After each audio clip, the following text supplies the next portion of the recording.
Hey everybody, it's Erik, co-founder, partner of Village Global, a network-driven venture firm.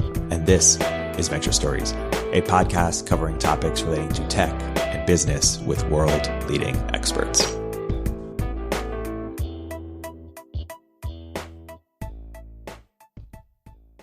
Hey everybody, welcome to another episode of Village Global's Venture Stories. I'm here today with two very special guests and friends of the firm, Matt Clifford and Alice Bentinck of Entrepreneur First.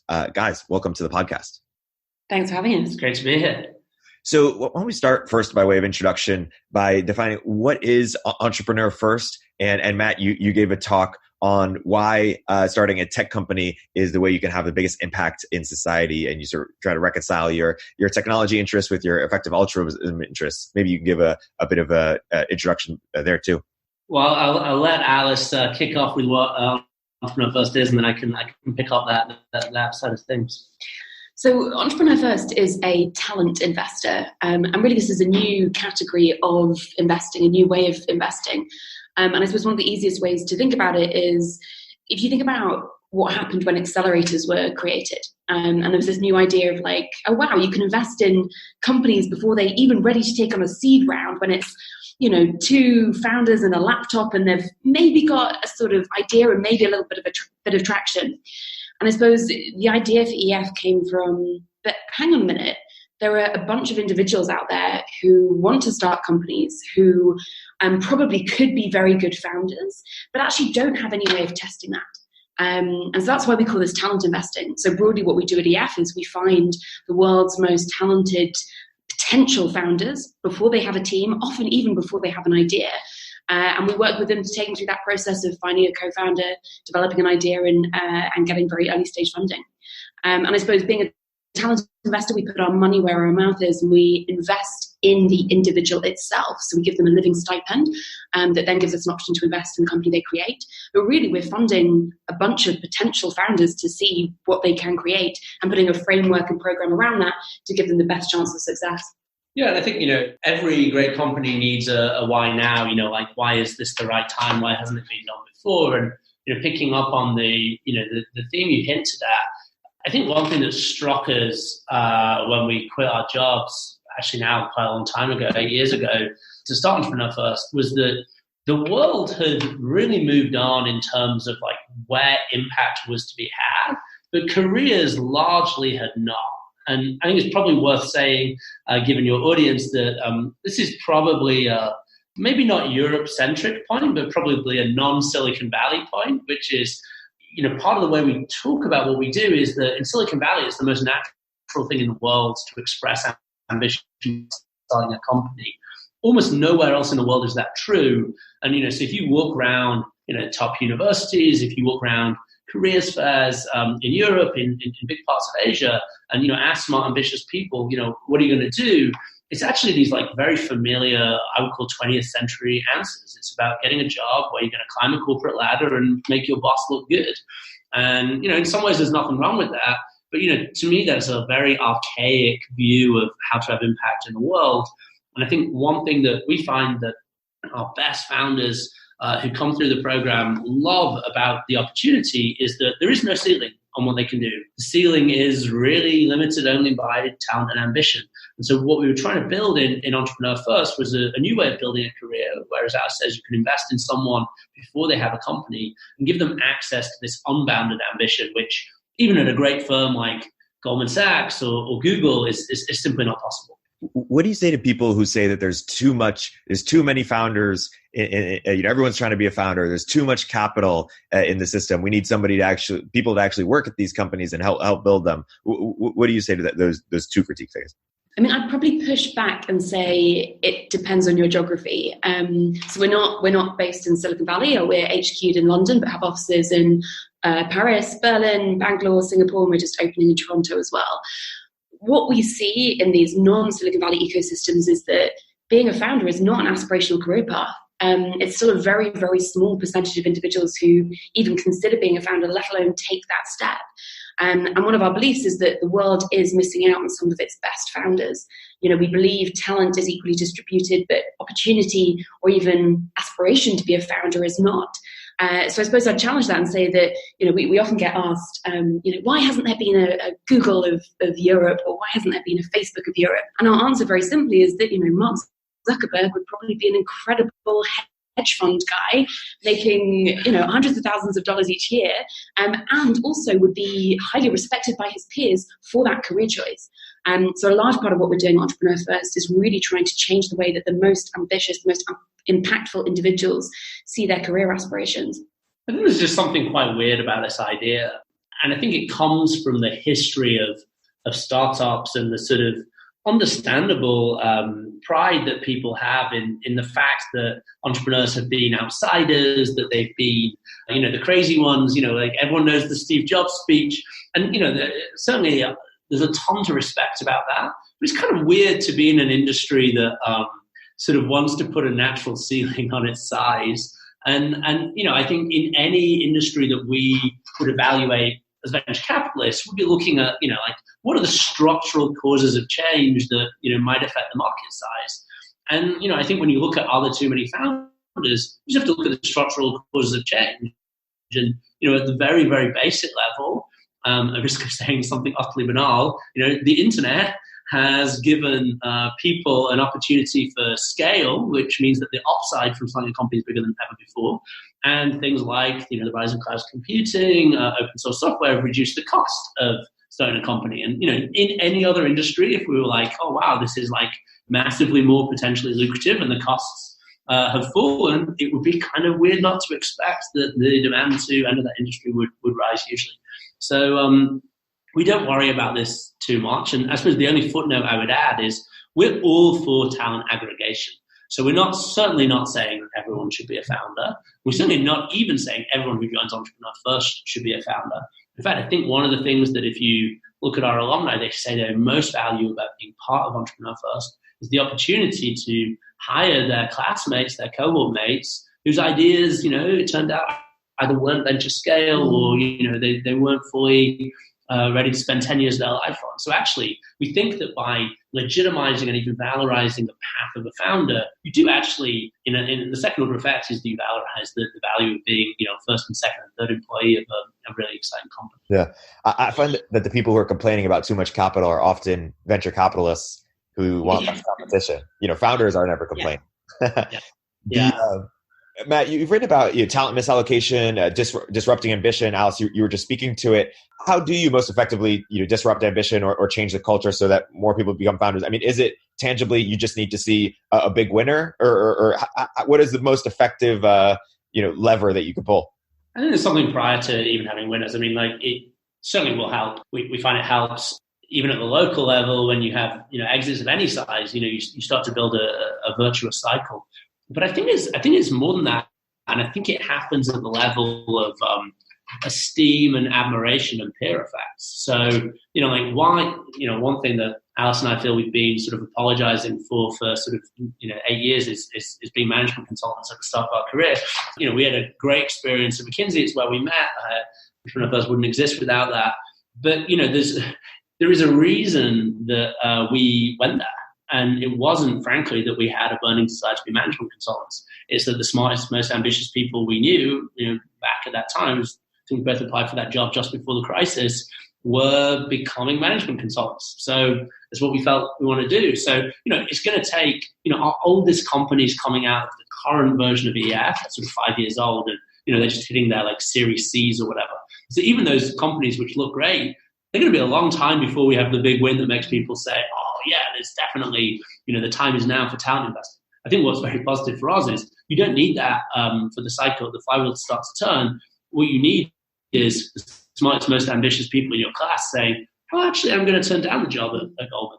I mean, when we were first starting, we spent a lot of time on campus at Cambridge and Oxford and Imperial in the UK, speaking to people about their thoughts on their career paths. And one of the things that we heard so commonly was, I probably would want to be a founder one day, and if I had a co-founder or an idea. And part of it is about raising that aspiration level, helping people realize it's possible. And then part of it is you do need a structure to help people go through that process of what does a good idea look like? It's not obvious. Ideation is a skill, and that's something we really believe. And also, how do you find a co-founder in the most efficient and effective way possible? Finding a co-founder in a low entrepreneurial ecosystem is very hard because you probably only have one, maybe two friends of friends possibly to try out, which means we see individuals trying out and then getting stuck in often very bad co-founder relationships that then makes it impossible for them to start a company. So you need the aspiration, but then you do also need to take on some of these kind of structural challenges. Yeah. What do you say to the critique that, some people say that founders are determined rebels who don't need this structure, don't need this help, and the ones who do are adversely selecting? What do you say to these tropes? I mean, I sort of have a facetious answer and then a serious answer. The facetious answer is every profession in history has had this sort of golden age ideal of the pre-mainstream, phase of it. Wasn't it great when all knights were chivalrous? And, oh yeah, it was awesome. And, wasn't it great? I imagine that, witch doctors and shamans were really against medical school. Anyway, I'm sort of joking, but I think there's something serious in this, in that I feel our industry needs to let go of the mythologization of what it means to be a founder. And we're not trying to take away the reality of risk. We're not trying to take away the reality of the need for extraordinary determination and resilience. But I think we sometimes, as an industry, can kid ourselves that these are totally unique to being a founder. And actually, these skill sets are things that actually we would want to see in many high impact professions. So that's the position. I mean, I think the serious answer is, look, I think there are certain types of companies for which the entrepreneur first model probably doesn't work precisely because you do experience adverse selection. And, for that reason, we've made, I hope, very thoughtful choices about where we play and how we play. So Alice already touched on what we think is the single most important thing about Entrepreneur First, which is you are joining a pre-filtered, highly curated community of people that meet a very high bar around skill, around character, around ambition. Now, I think that, for example, if someone wanted to build a company selling shoes online, that could be a great company. It could even be a venture-backable company. I think we'd be pretty skeptical about someone who needed to come to EF to do that. And I think the main reason is it's somewhat implausible to me that the kind of core barriers to starting that company are about a lack of talent, kind of in your network. The cost of building a prototype is very low, and, you don't need a world-class technologist to build that product. Now, you need lots of other world-class skills down the line, but in a way, I would imagine that the ideal CEO for that company ought to be able to find, a fantastic co-founder in their network. I think a lot of the companies that we help to build at Entrepreneur First, have a sort of deeper technical angle. It's really requires a perfect match, not only between a great CEO and a great CTO, but crucially between a great CEO and a great CTO, who are very unlikely to have met organically. And again, that might not be true in Silicon Valley because of the density of the network.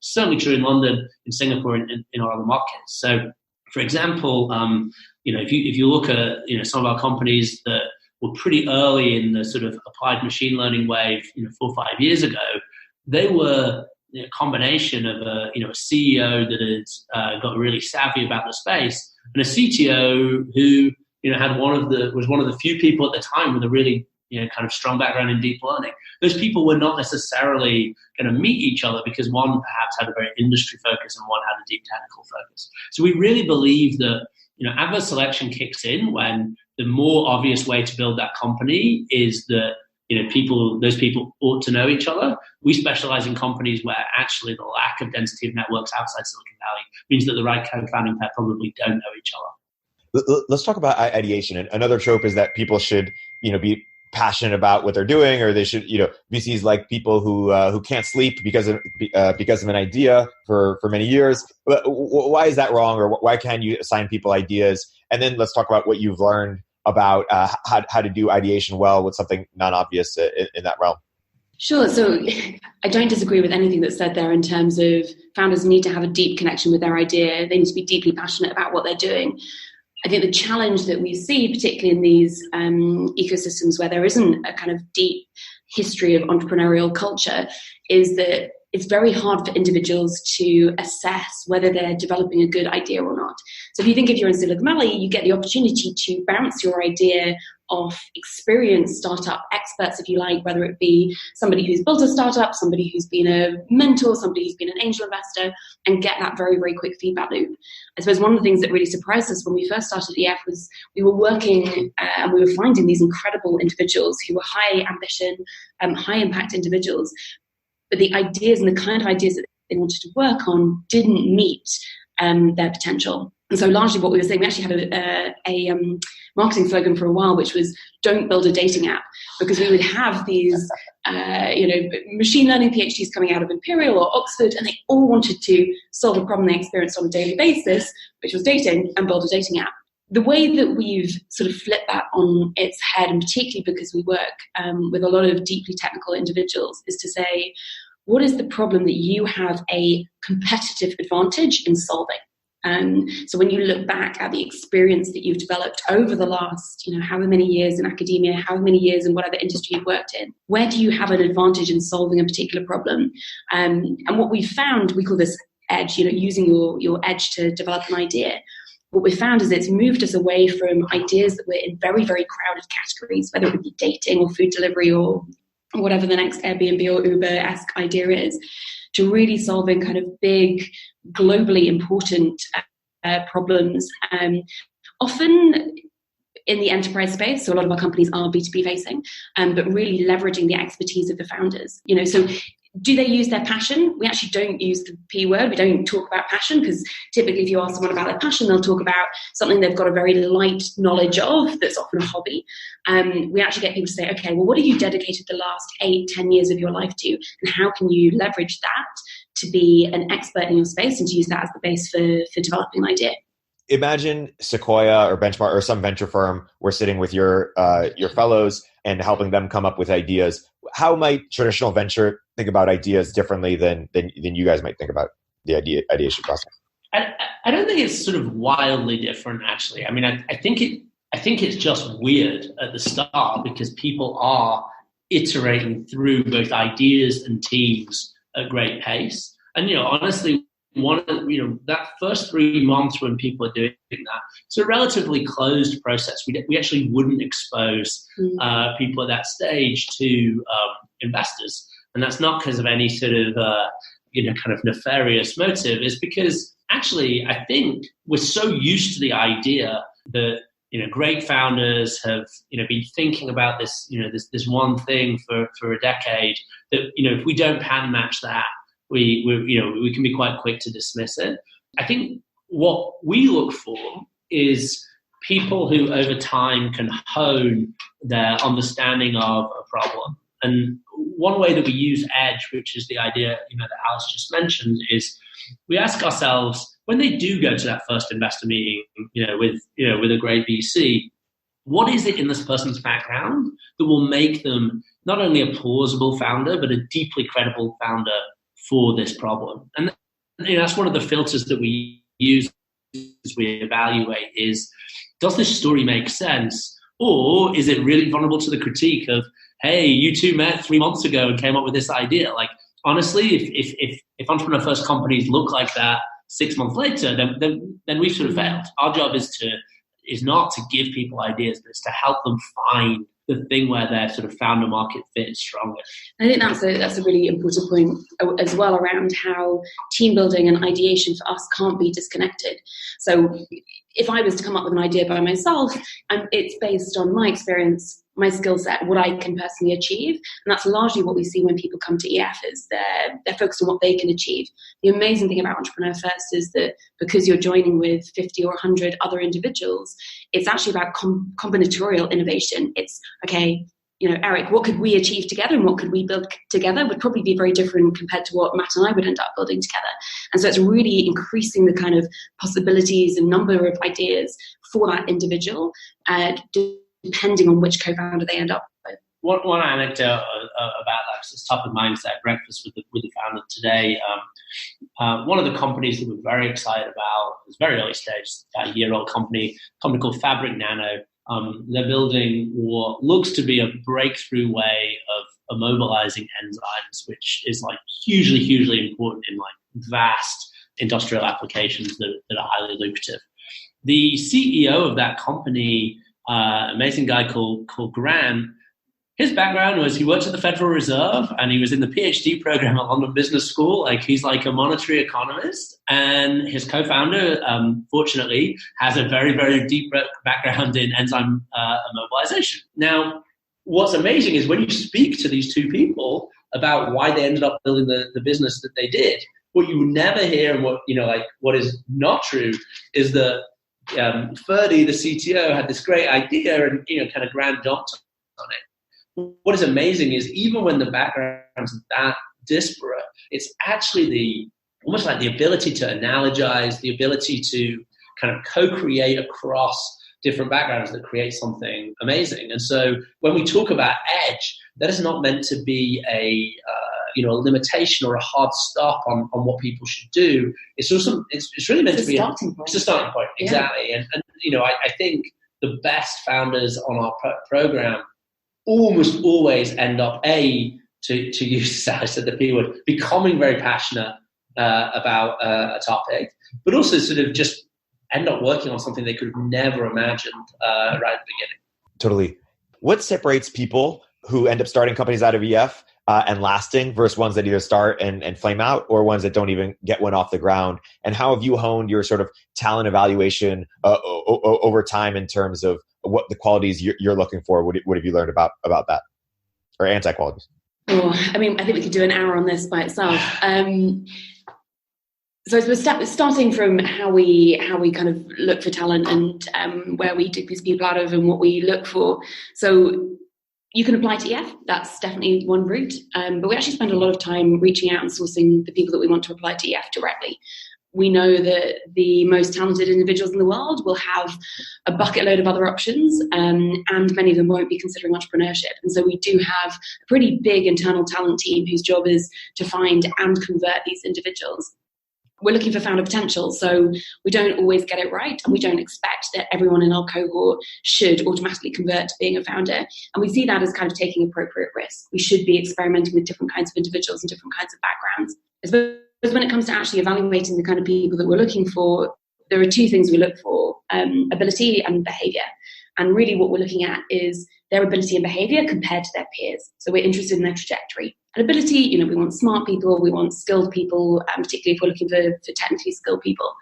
But I think what gets really interesting is on behavior. And one of the fascinating things that we have to do is, if you've got an 18-year-old who hasn't been to university applying to Entrepreneur First, and you've got somebody who's 38, 40 also applying to EF, how do you make sure that you are effectively evaluating them rather than evaluating them against each other?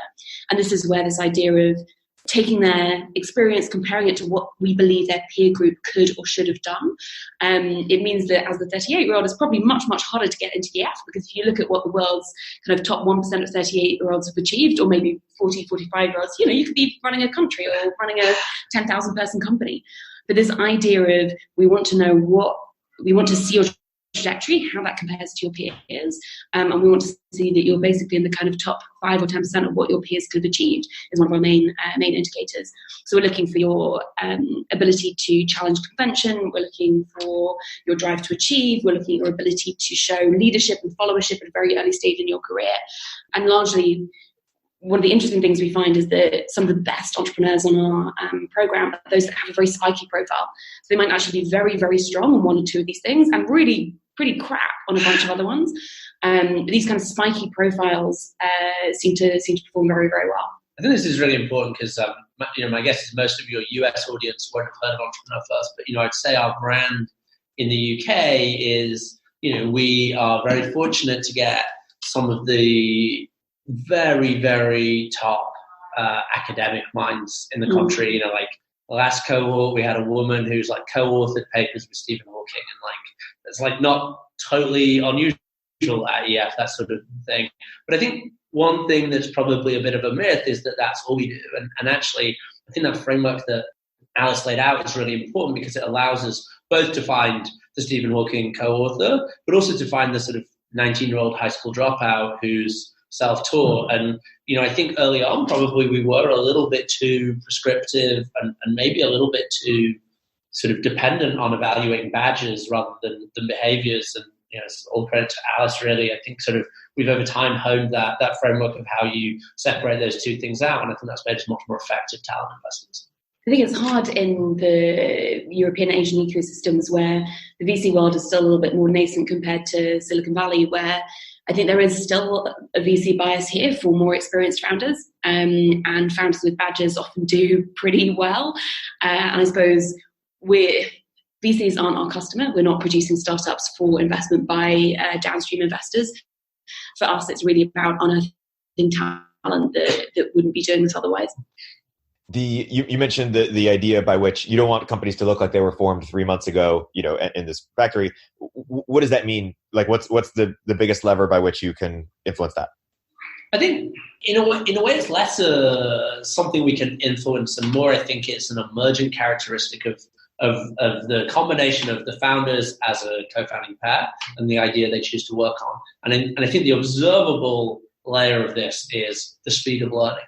So I think what separates that, in a way when people say, we want to see a team that's known each other for a long time and that's been thinking about an idea for a long time, that's a proxy for a lot of, I think, latent variables that are sort of more important than that descriptor, which is you want people that have like a deep understanding of the pain point of the customer and have like really thought hard, to use the Chris Dixon phrase, about the idea maze that they're walking through. And you want obviously a robustness around the relationship. You don't want these teams to collapse. So, we have a bunch of ways of measuring that, but, I think this idea of like, what is the pace of learning? Like, how much can a new team surprise you on the depth they've managed to get to and understanding a problem relative to last week? And I think that's the really important thing is like, a word we haven't used yet, I think, but is like absolutely core to the EF process is urgency. EF is really short. People have 14 weeks between joining and us deciding whether or not, we think there's something there that we should further invest in. And so I'll butcher the exact stat, but it's something like 80% of the companies we form in the first couple of weeks. And I think that's not just because they have more time. I think it's because it like reveals a mindset around urgency. And so, one of the things that we evaluate is, how productive is this team relative to their ambition? And, we're looking for people that set themselves extremely high bars and constantly exceed them. And I think what's interesting is if you do that consistently with the same methodology over a long period of time, the amount of data that you have after 14 weeks vastly exceeds, I believe, we talk about this a lot, kind of the amount of data that a seed VC has when they have to make that decision. I think we were very struck by I think it was recently that First Round Capital published that data point that, the compression of time between term sheet and offer that's happened at seed. Again, I think they said something like, when they got into business, it was like 90 days between first meeting and term sheet. Now it's 9. I think honestly that would freak us out. We get 100 days working really closely and collaboratively with these founders, and that gives us a whole bunch of data points. So I think the original way you phrased the question was, what separates people that succeed from those that don't? A lot of it's just that continuous steep trajectory of learning and productivity that you can observe over a 100-day period. Yeah. Just thinking about the kind of solidity of the teams, things that are very new. One of the big questions, and maybe that's too polite a phrase because it was more that we were told this was really stupid when we first started, was you can't throw individuals who don't know each other together and expect them to form a kind of decade-long partnership to build a company. And that really was one of the big questions for us in terms of, I suppose, the technical risk we were taking was, can you actually make this work? I think one of the things that we're most proud of is that the teams that we're building are not just good teams, but they seem incredibly robust. And I think there's a really nice parallel here with the world of online dating, where building teams inorganically currently seems super weird. It's maybe a bit embarrassing. And this is where online dating was, 10, 15 years ago. I met my husband online 8 years ago. And I remember taking him home to meet my parents and saying, well, can you just not mention that we met online because, I don't want to look like a weirdo. The interesting thing now about online dating is, it's becoming the default way to find a partner. So 40% of heterosexual couples now meet online. But even more interestingly, the robustness of those marriages is stronger than those that meet in other ways. So studies show that you're more likely to get through your first year of marriage if you meet online than if you meet through traditional organic ways. I suppose looking at the teams that we build through EF, because they go through a process where they are able to genuinely select the best person for them, where the switching costs are very, very low, there's no reason to stay in a bad partnership because there are 99 other people that they could go and co-found with tomorrow. They're also in a kind of framework, and it's surrounded by a bunch of cultural norms that encourage them to evaluate on a daily and weekly basis whether it's the right team for them. They have advisors that help them understand whether it is a good team or not, as Matt was saying, looking at their productivity, looking at how fast they can progress. What it means is that you end up with teams that are much, much stronger than you would see elsewhere, and our team breakup rate post-seed is kind of negligible. Whereas when you look at the market, it's something like what? Yeah, I did an informal survey of a group of European CVCs, and they said something like 20% of their portfolio lose a co-founder before Series A. I think we're like absolute max low teens, probably more like 10-11% of our seed funded teams have a serious co-founder issue before Series A. So it's like it's almost like a baptism of fire. Like if you got through Entrepreneur First, you still want to be together. It's pretty brutal, even though we're constantly saying maybe you should break up. Maybe you should break up. What about this person? You probably really love each other. I think one of my proudest moments was when a local VC in London said, "Oh, I see you're taking teams now." I was like, cool. Okay. So even though they're speaking to teams that are about 4 or 5 months old, they believe they've known each other for decades. Yeah. Well, but it's to continue the analogy. It's not just online dating. It's almost more like online marriage in the sense that you're putting together brick and having them really commit. And it's making me reflect on my dating. I'm just kidding. What qualities are you looking for, or have you learned to make a great co-founding relationship? What's the number one thing, or the few main things that people should optimize when picking co-founders? Well, I think it's one of those things where I think a mistake we made early on was to try to be too scientific about it. Mm-hmm. I remember very clearly sitting down with Alice in the middle of before the second cohort started. We had a piece of paper. We drew out, we had much smaller cohorts then. We drew out the 30-something people in the cohort. And we literally tried to pair them up on paper. We were like, this person would be a really great fit with this person. And you know what? We were absolutely terrible at it. I don't think a single proposed team that we wrote on that paper actually became a team or made it as a team. So instead, again, I would see it as almost an emergent phenomenon that you have to sort of measure the output. So, we have a sort of a mantra internally, which is a good team is a productive team, and very, very rarely is a bad team. Very, very rarely is a productive team a bad team. So, broadly, we both ourselves evaluate teams based on how much they can get done together, but also we tell co-founding pairs to evaluate whether this is the right team for them by whether they're getting stuff done. I think, obviously that is it's a proxy. It's a proxy for a lot of other things. It's hard to be productive if there isn't respect. It's hard to be productive if there isn't complementary skill. It's hard to be productive if, you don't have some sort of shared vision or at least a sense of direction. But, those things are actually very hard to measure. Do these people have a shared sense of direction? Well, it's actually just much easier to say, how much have you got done? And, I think that proxies it reasonably well. This idea of switching costs is really important. I think the reason we see suboptimal co-founder pairings outside of EF is just because the switching costs of finding a new co-founder are way too high. By reducing that at EF, it enables people to very, very quickly experiment with teams. And so there's an 8-week active team building period, and typically people go through about 2.5 teams during that time. Although interesting, as Matt said, most of the best companies we create, so those that are most highly valued at seed, for example, they form in the first 2 weeks. So people are very, very quick at sorting through the other 99 individuals and finding the one that's most effective for them.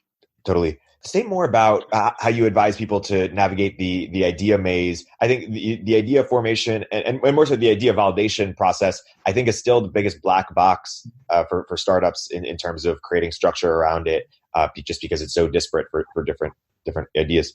Yeah, I mean, I think in some ways, we, other than this sort of very initial process around starting with a hunch based on your edge and then kind of thinking about in any given co-founding pair what the intersection of your edges is, if you like, kind of what's the overlap in that.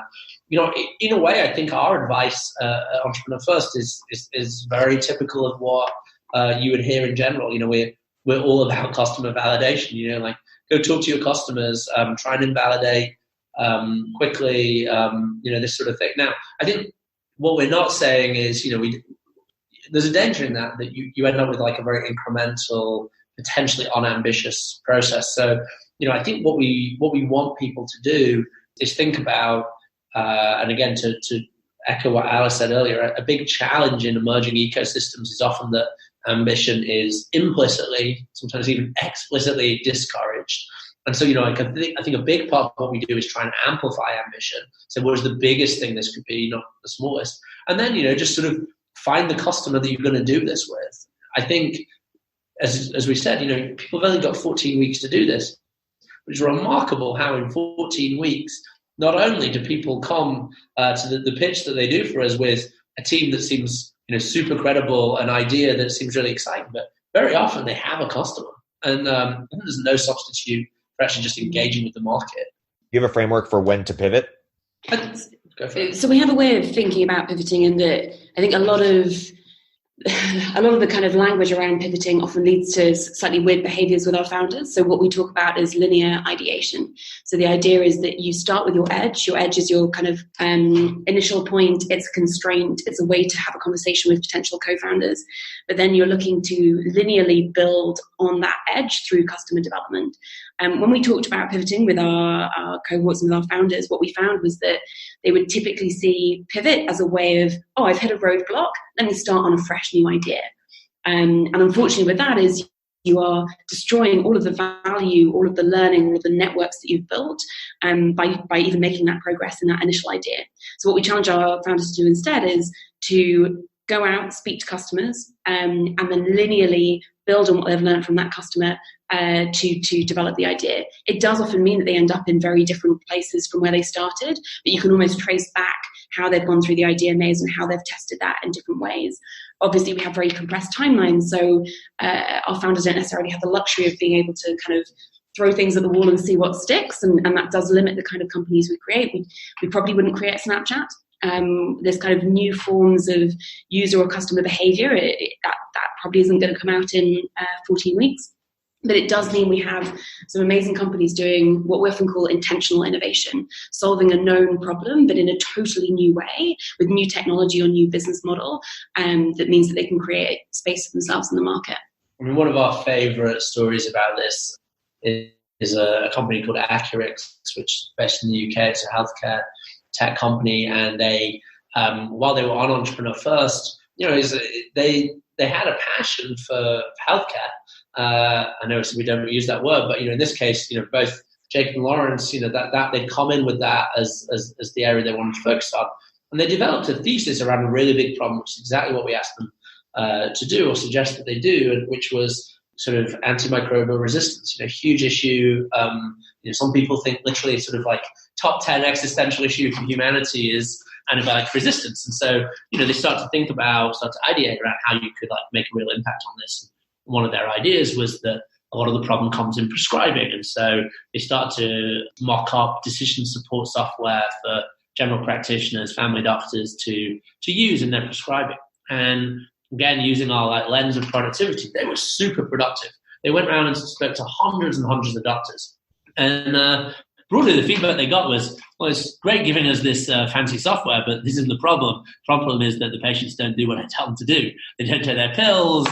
They take too many of their pills. They drink too much. They, et cetera, et cetera. And so, again, using Alice's linear ideation framework, they didn't say, cool, well, this didn't work, let's build a dating app. They said, well, what have we generated in terms of resource here? Generate a network of doctors who are genuinely engaged. We developed a deeper understanding of the problem. And so they pivoted actually after EF, but after we'd sort of worked with them to raise some pre-seed round, they pivoted into building a communication layer for general practitioners to message their patients. in a way, super simple. It sort of sits on top of the existing medical record system and just messages patients about their appointments, about adherence to care packages, etc. Today, that company is used by the majority of doctors in the UK. It's absolutely crazy. Sort of over 50% of general practitioners use it. But, I think they're probably never going to go back to decision support software. It was linear ideation, but it took them to a place where they could grow, kind of truly exponentially. And we tell that story a lot at EF because I think it's a great example of, kind of both the value of persistence while also being extremely responsive to what the customer says. Yeah. You mentioned earlier that when you are convincing people to join EF, often it's people who want to be founders, but maybe someday. And so you de-risk it by helping them find co-founders, helping them navigate idea mazes. What about the people who are unsure that they even want to be entrepreneurs in the first place? They might think, oh, an economist is how to have the biggest impact, or a banker or a hedge fund person. Do you end up convincing some of those that entrepreneurship is the path for them? And if so, what do you say? I think there's a short-term and a long-term answer. So, we're absolutely not about convincing people to be founders. I think that way a lot of pain would lie. If someone, to your point about what sort of critiques might we get of the model, I think if someone needs to be nudged to start something, or nudge is the wrong word, someone needs to be shoved pretty hard to start something, then I think you do. I remember stopping someone at a careers fair years ago and saying, "Hey, have you ever thought about being a founder?" And they're like, "No, I've got a job at Microsoft." And I was like, "Okay, cool, fine, maybe you're not for us." So we're definitely not about that. But that said, I think one of the things that we love and we actually celebrate fairly often on our team Slack channel is the number of people that apply to Entrepreneur First literally 5 or 6 years after our initial contact. Mm-hmm. And actually often it is someone who met at a careers fair and they were going to go take their job at a big tech company. And then, it's amazing. They say things like, "Oh, I remember speaking to, your talent person, Zoe, and she planted the seed and, et cetera, et cetera." And I think, if you go back to that very first thing that we talked about in this discussion about the cultural dimension of entrepreneurship, we strongly believe that entrepreneurship is culturally, not genetically determined. So some of these people, it would be ludicrous to say, "Oh, they're not a founder." Mm-hmm. They're not a founder now, and they're not a founder here. And I think that long-term working out of things that you mentioned, like role models, but also just of sort of planting a seed that grows. I think we've had some of our best successes with people we met super early, and it took a long time. I think of one founder that we work with in Singapore, and one of the reasons he'd never thought about being a founder, despite having a PhD in a very niche form of battery technology, was the mythology around being a founder and what founders look like, and a lot of which does come from the US. He didn't necessarily relate to. He didn't see himself in those role models, or the kind of media mythologized role models. And so he was looking at himself, and he was also looking at his peers and saying, this doesn't happen in Singapore. This just isn't for me.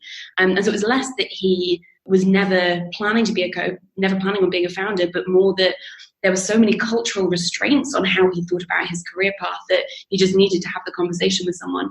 And I mean, often the way that we position those conversations is around opportunity cost. And I think one of the biggest misconceptions we see is where people feel the opportunity cost of being a founder is really high. And that might sound crazy if you're sat in Silicon Valley, but in somewhere like Singapore, being a failed founder is not necessarily seen as a good thing to have on your CV. And I suppose what we've tried to reposition is the opportunity cost is more if you don't take that risk. So, if you are Mark Zuckerberg, for example, and you don't build Facebook, think how big the opportunity cost for you is. And so it's really trying to position how those individuals should think about risk within whatever cultural norm they're in. And, we've seen it change. Like in London, we've been here for 8 years, and we're really seeing that conversation now is very, very easy. In fact, we probably have more challenges with what we call the startup fanboys, and fanboys and girls, and trying to sift through those to see actually who really does have the drive to achieve and the kind of outlier mindset to be a good founder. But still in, some of the more nascent ecosystems, this idea of, okay, well, how do we get people to really understand what opportunity cost as a founder means seems to be one of our most powerful tools. Yeah. You guys aren't in, you've expanded across the world. You haven't expanded to Silicon Valley. Is this not an idea for Silicon Valley? And if not, why not? We obviously looked at it. We've heard of Silicon Valley. We know it exists. And actually, 80% of our investors, are US based, and many or most of them in Silicon Valley.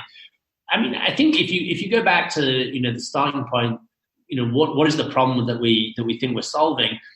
I think you can sum it up in some ways by talking about network density. It's really saying like there are lots of people out there who could be great founders. The single biggest thing holding them back is that they are not densely networked with potential co-founders who are as smart and ambitious as them, advisors who have been through it before, and investors who can, give them the capital to take it to the next level. Our current assessment is that's just not true in Silicon Valley. People are densely networked in those ways, and it feels like there's lower hanging fruit than sort of trying to reinvent the wheel in Silicon Valley. I think the way we think about Silicon Valley is the path to scale. For most, or certainly many companies will go through the valley at some point in terms of being able to access the capital and expertise that the valley just has in extraordinary density. But I think when we look at the opportunity for EF, it's in a way to really transcend geography as being a factor in determining your life outcome. I mean, it's sort of crazy that geography is such a high order bit in determining what happens to you. Like if you're born in Mongolia and you're the smartest kid in Mongolia, you just really genuinely don't have the same opportunities. And so, I think our view is that there's probably more value for EF, both in terms of our mission, but also economically, in being the aggregation point for amazing people outside Silicon Valley, and ultimately being a bridge into Silicon Valley at the right time. And what we see is that for our our best companies, wherever they start, the US always ends up being an important part of that journey. I'm curious what you guys think about bottlenecks for founders and ways that we can, as an ecosystem, encourage more founders in addition to the work you're already doing. So some things, for example, structurally, immigration, healthcare, but also I'm curious about this idea of founder diversification. A lot of people want to be venture capitalists, and I think it's because venture capitalists have a diversified portfolio, whereas founders go all in. And even as we see valuations rise, that doesn't affect the risk of a founder. And so I'm curious if there are ways to change that via either founder pooling mechanisms or encourage everyone to also be an investor by giving them capital. What do you think about that idea specifically, founder diversification? Because VCs hate that idea. And then what do you think about bottlenecks for founders more generally, structurally or culturally? Maybe I can take the diversification ask and take the bottlenecks. I mean, this is a super polarizing idea in our community. I would say every cohort, I get an email from someone saying, hey, why don't we take a point of equity in every EF company's cap table and you know the rest? And look, some people love that idea. And I don't think it's fair to say it's like pure adverse selection. I would say it's probably mildly, but a long way from perfectly correlated with sort of outcomes. The people that end up with the larger outcomes tend to be people who wouldn't have opted into that at the beginning. Not exclusively, and I think that's important. So we have not done anything directly on that. We look at it every so often, but I think there is just an adverse selection question there.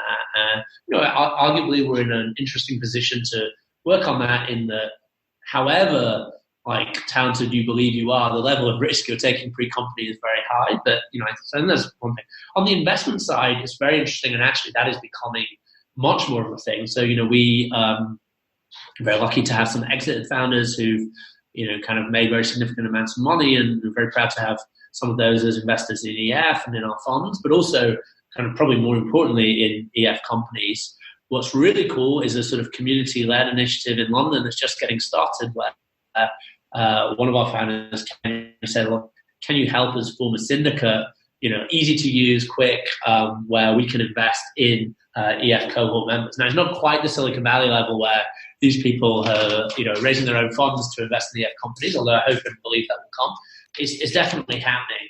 I mean, I think a risk of trivializing the question, which I don't mean to do. I mean, I think EF in some ways tries to precede that diversification by, one, paying a stipend, which is not diversification, but it's a safety net. But two, crucially, providing an incredible menu of options for your next step if you don't make it. You know, the number of EFers who've had like successful and even lucrative careers at EF companies that they did not found because they were part of the community is sort of significant and growing.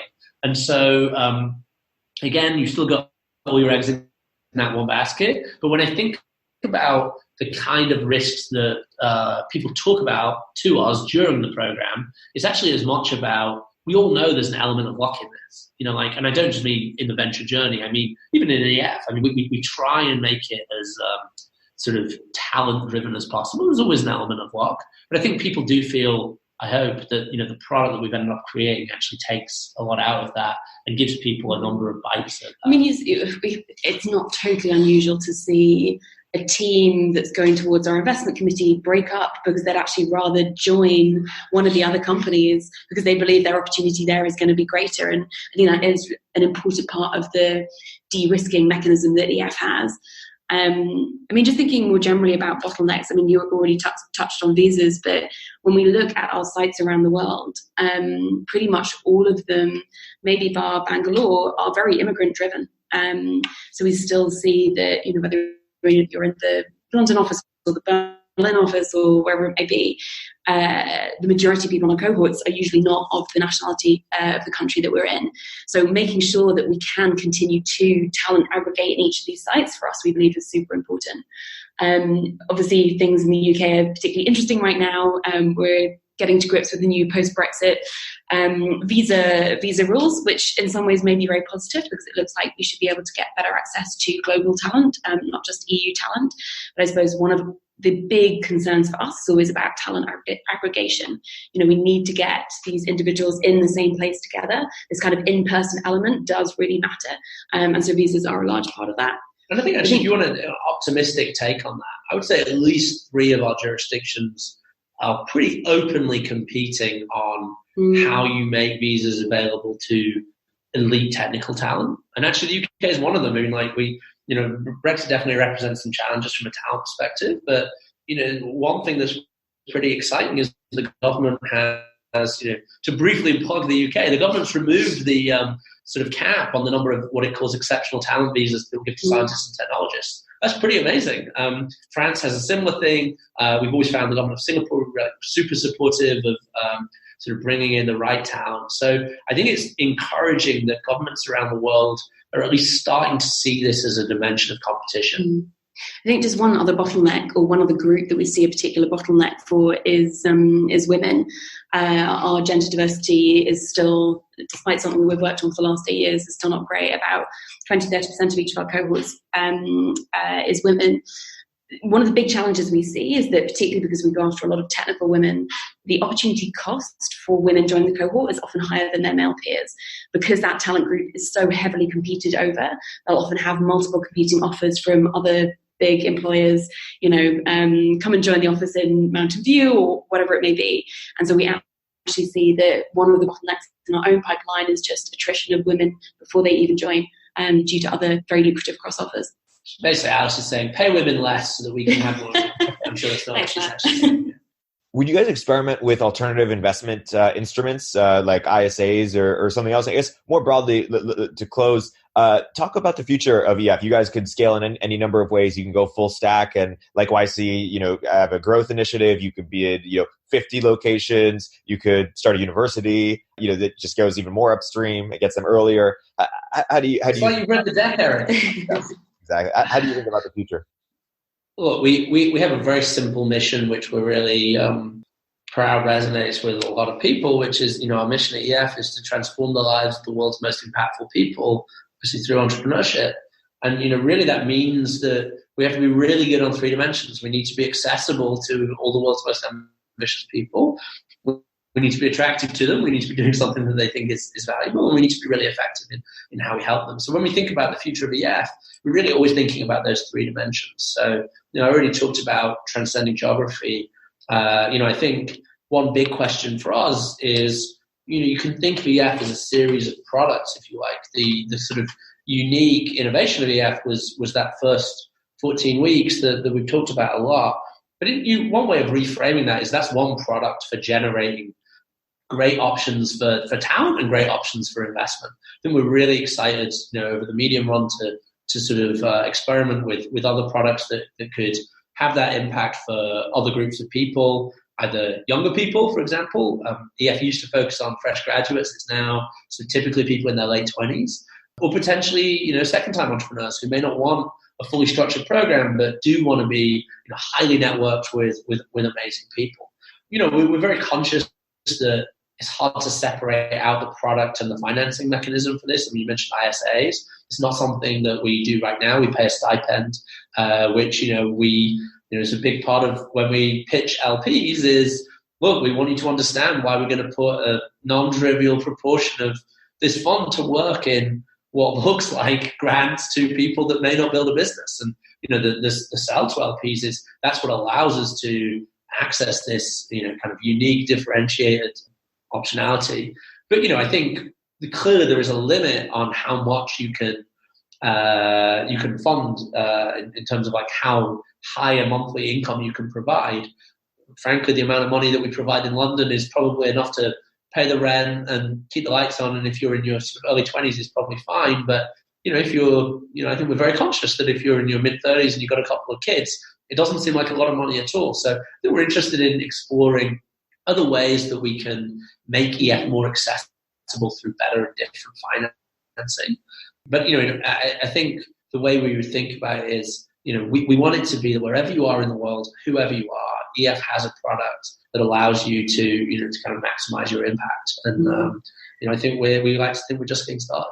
I think this is one of the key parts of seeing ourselves as a talent investor rather than a VC, is that we're building a talent institution. And if you look at the world's best talent institutions, these are often companies, if not companies, institutions that have been around for hundreds of years. Like if you think about universities, for example. And really the most important thing that matters, the kind of key thing, is whether you aggregate the world's best talent or not. And so I suppose whenever we think about the future, the lens that we're trying to look through is how do we make sure that we remain attractive to those individuals? How do we, as you've already brought up, make sure that we avoid adverse selection? Because I suppose we're not in this for a quick win. We see this as a fundamental way to change the way that people see their careers, change the way they see that they can impact the world.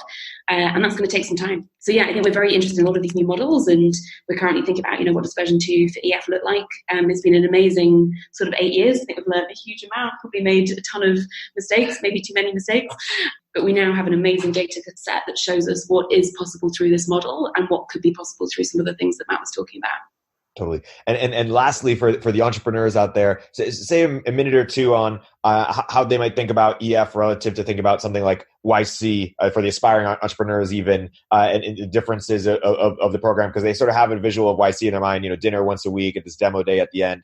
Paint a picture for aspiring entrepreneurs why EF is different and how should they think about it. So we always say, we're huge fans of YC, and I suppose one way that we think about our aspirations is to have as transformative impact on the talent landscape as they've had on the venture landscape.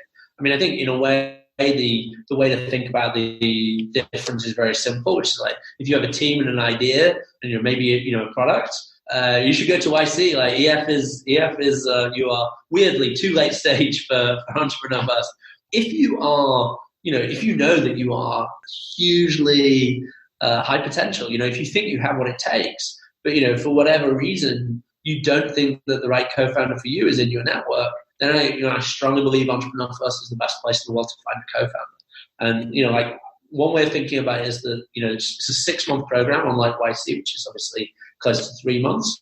The first 3 months of Entrepreneur First, just as Alice described, is all about this sort of finding the right co-founder for you, finding that person that you're willing to spend the next 10 years of your life with building something huge. The second 3-month segment, I think we have a ton to add, but that is much more like an accelerator. That is really saying like, cool, well, we funded you now as a team with an idea and a product, and let's go to the races.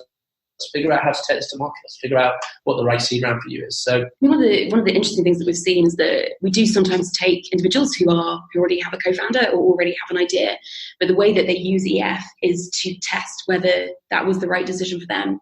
So I would say of the teams that join us, it's very, very rare that they are still working with the same individual 8 weeks later, and very rare that they're working on the same idea. So it's almost, if you have a co-founder that you're not sure about or have only just met, and actually even if you apply with a co-founder, you'll be selected as an individual. So we've had teams that have applied where we've only accepted one individual, but even if we accept both of you, our expected outcome would be that you leave EF with a different co-founder. And I think that just shows the power of the model in terms of genuinely giving individuals choice about who is the best co-founder for them, what is the best idea for them, and that they just wouldn't get outside of EF. I think that's probably what, even 8 years in, we're very lucky. We've had some great results. Our funds are looking really good. But, the thing that keeps us most excited is, we really live the talent investing thing. We get to wake up in the morning and work with some of the world's most extraordinary people. And, we hope play some role in sort of helping them realize the full potential for the impact they can have in the world. And it's kind of, it's such a cliche, but it's just an enormous privilege, really. Yeah. That's a perfect place to wrap. My guests today have been Matt Clifford and Alice Bentinck of Entrepreneur First. We are huge fans of what you're doing. Thank you both for coming on the podcast, guys. It's always a pleasure. Thanks so much for having us.